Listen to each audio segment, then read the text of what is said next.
Imagine a grand banquet hall in the heart of Eldoria on a crisp April evening in 1457. 200 elegant ladies from the nobility sit gracefully next to their lords, adorned in flowing gowns of finest silk, sipping rich wines, and rejoicing in the festive spirit of Easter, with lively music filling the air.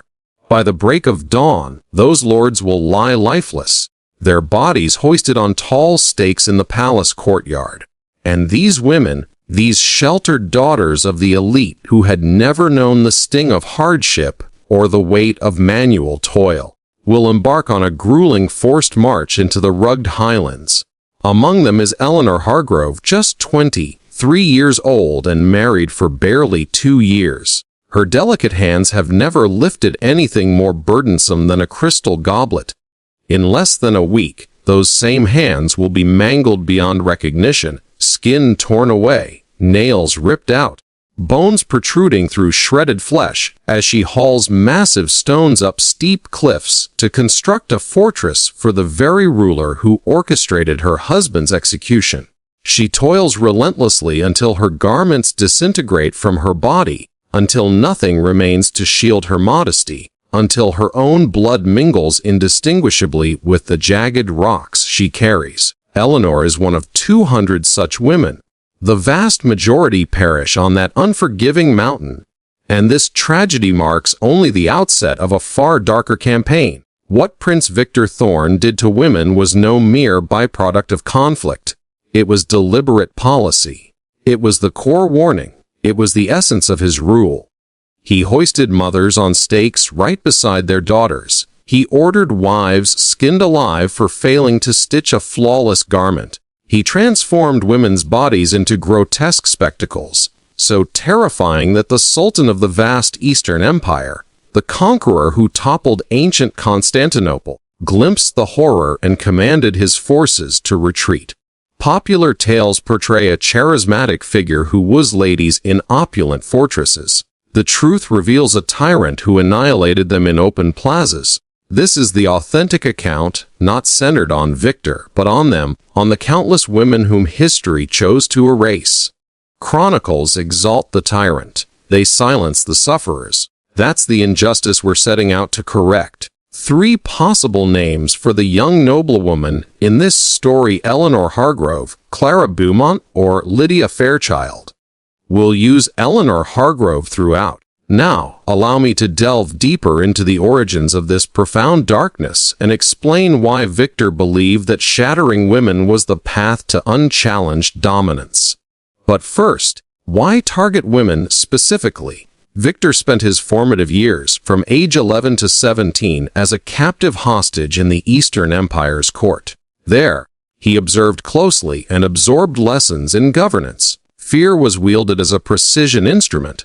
Corpses served as public proclamations, and the swiftest method to fracture a community was to dismantle its women, the bearers of life, the nurturers of families, the quiet anchors of society. Upon his return to Eldoria, he discovered his father assassinated and his elder brother tormented and entombed alive, victims of betrayal by the very aristocrats sworn to loyalty. The innocent youth who departed was transformed. In his place emerged a hardened man convinced that mastering women equated to mastering all, and that inflicting agony on them delivered warnings impossible to disregard. Thus, he commenced with the spouses of those who slew his kin. On Easter Sunday in 1457, the prominent families of Eldoria assemble in Victor's grand palace for what promises to be a lavish celebration. The lords arrive in their most splendid attire, their ladies shimmering with precious gems, children and kin filling the chambers with joyous chatter and melody.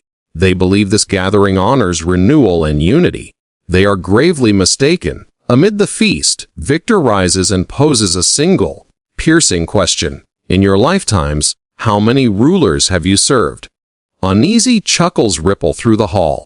Even the youngest lord recalls at least 7 princes rising and falling. The elders speak of 30 or more, each one undermined, each one slain, each one supplanted by yet another fragile figurehead. Victor inclines his head thoughtfully. That instability ends now. The heavy doors thunder shut. Armed sentinels flood the room. In moments, the senior lords are seized and hauled to the courtyard, where stakes await. Their anguished cries reverberate against the ancient stone. Eleanor overhears her father-in-law pleading desperately for compassion. Then abrupt quiet. For the younger lords and their kin, Victor devises a distinct torment. Clad still in their festive silks, the ladies and daughters are bound in chains. Eleanor senses the cold metal biting into her wrists, drawing blood. A sentinel prods her onward. She stumbles, collapsing to the floor. The woman linked beside her, a kind-eyed duchess named Margaret, extends a hand to steady her, whispering words of solace amid the chaos. Before the procession begins, Victor compels them to behold the aftermath. Their husbands elevated on stakes in the courtyard. Some succumb swiftly, others linger in agony. Eleanor spots her beloved Edmund amid the grim array. He yet breathes, faintly murmuring her name. She reaches out instinctively, but chains restrain her. Guards force her gaze upon the scene. Then the arduous trek commences. 50 miles northward through dense woods, boggy terrain, relentless downpours. No provisions, no pauses. Women accustomed to luxurious coaches now tread barefoot over sharp stones. Several falter on the initial day. Sentinels haul them briefly before abandoning the weakened to the wild beasts. Upon arriving at the crumbling ruins of Highland Citadel, Victor stands expectant. You shall erect this stronghold anew, with your own hands. Historical records from the era describe months of unrelenting labor. Their elegant gowns shred first, stained with sweat and gore, decayed by moisture. Soon, even underlayers vanish. 200 aristocratic ladies stand exposed to scorching sun and biting frost, lugging boulders up precipitous paths barehanded. Eleanor's palms blister and burst by the third dawn. Within a fortnight, numbness overtakes sensation. Beside her toils Beatrice, a viscountess who once spent afternoons in gentle needlework and garden strolls. On the 12th day, Beatrice slips from a ledge, her form plummeting over rocks below. No halt is permitted, no morning glance allowed.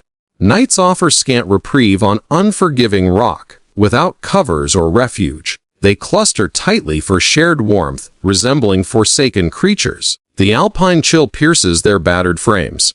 Many fail to awaken at dawn. Corpses are shoved aside, toil resumes. Rations consist of discarded scraps, gnawed bones with meager flesh, water drawn from stagnant pools.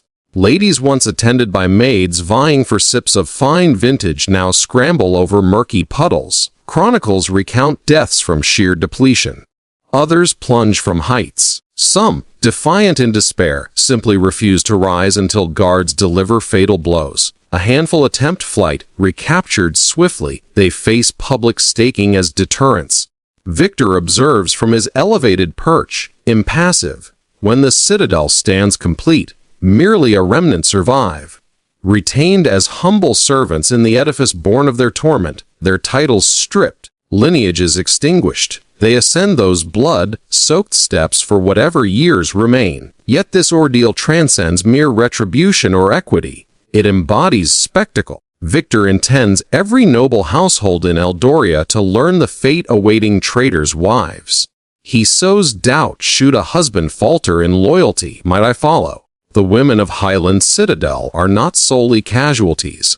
They embody a potent warning, and the warning resonates profoundly. But Victor's campaign against Eldoria's women extends further. Constructing the citadel punishes betrayers' spouses. For common folk, expectations prove even more daunting. In Victor's Eldoria from 1456 to 1462, ordinary women exist in perpetual dread, not primarily of battles or plagues, but of drawing his scrutiny. Victor views women as society's bedrock. A faltering wife signals structural weakness, demanding eradication through gore.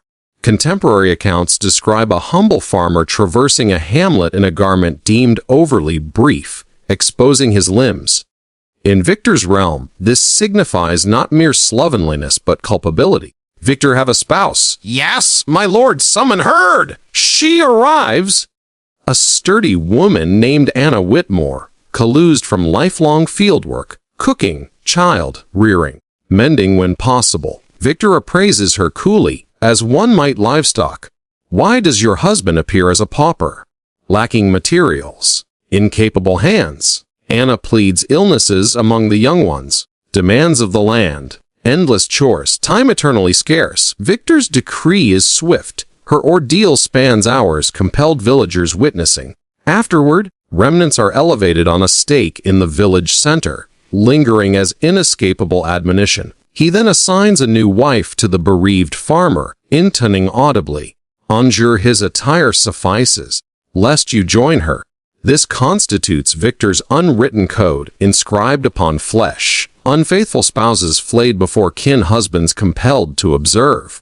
Widows remarrying prematurely hoisted at junctions. Those falling short of his ideals endure torments. Chronicles veil in vagueness. One tale recounts a woman suspected of disloyalty. Conveyed to the plaza, her suffering unfolds protractedly under mandatory gaze. Remains then staked as reminder. The directive is unequivocal: your form is not yours. It serves husband, kin, ruler. Defy, and retribution defies comprehension. Women venture outdoors sparingly. Spouses inspect garments compulsively, fearing a frayed seam. Mothers instill in daughters invisibility ensures endurance. This is no enchanting realm of nocturnal seducers. This is a domain where terrorizing women most efficiently subjugates all. Was Victor merely reflective of his savage era, or exceptionally monstrous? Share your thoughts below. Yet before concluding, consider his actions against foes women. Winter of 1462. Victor has subdued internal rivals. His subjects cower. Now he directs fury southward against the Eastern Empire. This is no bid for territory. His forces lack scale. This is psychological warfare, etching warnings on innocence' forms. He fords the great river with troops sweeping village after village. What remains is eerie void. In correspondence to a northern alley dated early 1462, Victor tallies meticulously over 23,000 Easterners and locals slain, excluding those incinerated in dwellings or uncounted, entire households eradicated, none exempt. But slaughter initiates the horror. Captives assemble for orchestration. Envision a riverside settlement. Assault concluded. Resisting males fallen. Remaining, chiefly women, offspring, elders, herded to the square. They anticipate bondage. The customary victor's claim. Bondage would be grace. Instead, stakes emerge. A mother embraces her young daughter tightly. Soldiers seize both, yet keep them united. Separation too lenient. Victor craves familial unity in demise. Mothers witnessing, daughters hearing. Stakes blunt, oiled, for gradual descent under gravity's pull, spanning hours or days. The mother beholds her child elevated. Unbearable cries haunt her until her adjacent staking. Eastern scouts later encounter what scribes term an impaled grove. Forms arranged by stature, prominent on loftiest poles. Kin clustered. Some yet writhe faintly in breeze. This one hamlet, Victor replicates along the river, scores of settlements, myriad corpses. The waterway reportedly crimson for leagues. By mid-1462, the Sultan amasses history's grandest host, over 100,000 warriors, and advances to vanquish Victor eternally. But Victor anticipates. Near the capital, the eastern vanguard halts in terror. Warriors wail, flee, or collapse. The Sultan advances to behold the breaker. A vast plain unfolds, nearly a mile by half, studded with stakes of varied heights bearing 20,000 forms. Whole families conjoined. An eyewitness chronicler records tall stakes impaling roughly 20,000 souls, men, women, youths. A staggering vista for the Easterners and Sultan. Picture surviving as one such woman, gravity inexorably claiming you, observing the world's mightiest force arrive, powerless to intervene. Your end not lamentable loss, but legible dispatch. Some corpses weeks decayed unrecognizable, others recent, oozing, few twitch in summer swelter, odor assaults before sight, battle-hardened troops retch. The Sultan who felled empires, traversed rivers of blood, surveys and resolves withdrawal.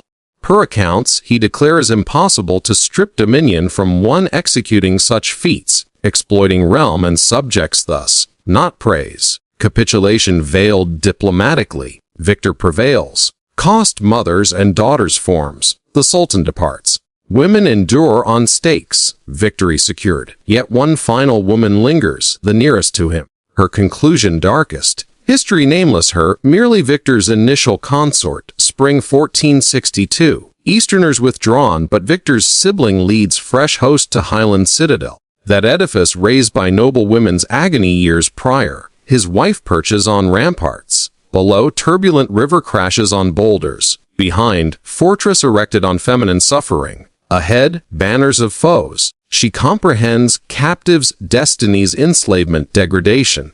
Yet she knows her husband's dealings with women. She's inhabited his sphere, witnessed stakes, heard wails, trod halls built by dying laborers. Trapped between twin horrors, legend recounts her addressing attendants. Better nourish river fish than endure eastern captivity. She leaps. Her form plummets hundreds of feet into foaming waters below. Vanished traceless, the river henceforth bears, lady's stream. Victor flees via concealed road. Endures years imprisoned northward, remarries, perishes in combat 1476.